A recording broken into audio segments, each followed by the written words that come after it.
va filer à Londres pour notre rubrique Sans frontières. Retrouver là-bas notre ami et néanmoins correspondant Arnaud Comte. Bonjour Arnaud.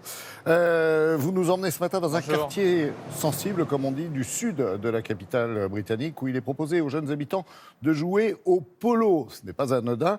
Et tout ça pour ne pas tomber dans le trafic de drogue et dans l'influence des gangs, hein, c'est ça ?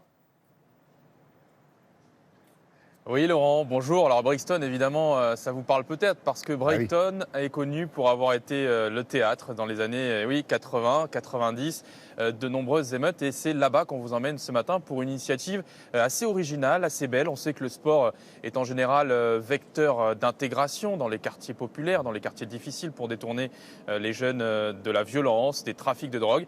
Eh bien à Brixton, une association a une idée particulière. Est-ce que vous connaissez le polo, Laurent, ce sport ? Oui. Bien sûr. Je pense que vous y avez... Oui, moi aussi je connais, mais on n'y a jamais joué. Je me suis essayé, mais c'est compliqué. C'est surtout un sport qu'on... Ouais, et c'est un sport qu'on pourrait qualifier de bourgeois, de riche, parce qu'il faut des chevaux. Ça se joue avec de longs maillets, avec une balle en bois blanche.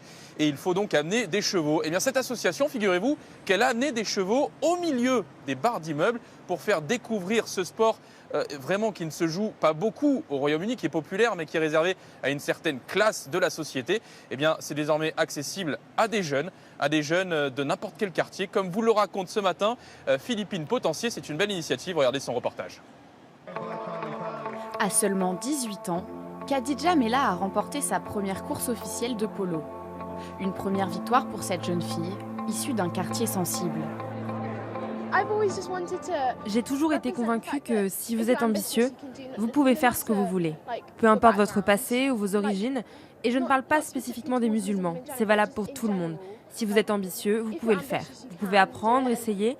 Gagner cette course en seulement 2 mois d'entraînement, c'était vraiment ambitieux. Je ne pensais pas y arriver, mais je l'ai fait. Ce sport, elle s'y est initiée dans cet enclos installé au milieu des barres d'immeubles, dans ce quartier de Brixton, en périphérie de Londres.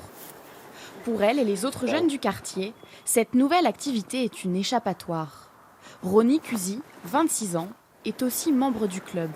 Il y a quelques années, il a fait partie d'un gang.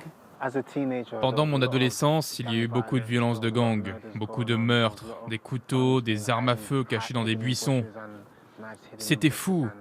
Et même si tu veux bien faire, c'est difficile d'y arriver avec autant de tentations autour de toi. Tes amis, tes proches, tout le monde était violent et toi tu devais l'être aussi. Grâce au polo, Ronnie a découvert un nouvel horizon.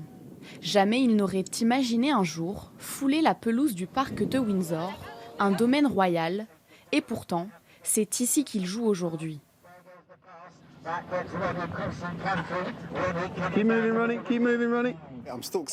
Je me sens bien, je suis toujours excité même si le jeu est terminé. Je veux dire, il fait beau, on est à Windsor dans un magnifique club, c'est juste une situation totalement bénéfique pour moi. L'objectif de ce club est de faire tomber les barrières, de rapprocher les gens et de donner aux jeunes en difficulté de nouvelles perspectives. Ronnie, lui, en est convaincu, l'objectif est atteint. Ouais, super initiative dans un contexte difficile que vous connaissez bien, Arnaud, celui de l'augmentation des fameuses attaques au couteau à Londres. Ah oui, c'est vraiment quelque chose dont les médias parlent tous les jours, les télévisions, les radios, les journaux de presse écrite. 44 000 attaques au couteau, rendez-vous compte, en Angleterre et au Pays de Galles sur les 12 derniers mois. Et pour de nombreux politiques, eh bien, c'est lié à la cure d'austérité notamment, à laquelle les services de police sont soumis. Leur budget a diminué de 20% en 8 ans, leurs effectifs de 10%. Et ça sera, nul doute, un débat pour les prochaines élections législatives, vous savez, qui se tiendront au Royaume-Uni le 12 décembre prochain. On prend date. Merci beaucoup Arnaud, passez une belle journée, un beau vendredi et un beau week-end à Londres.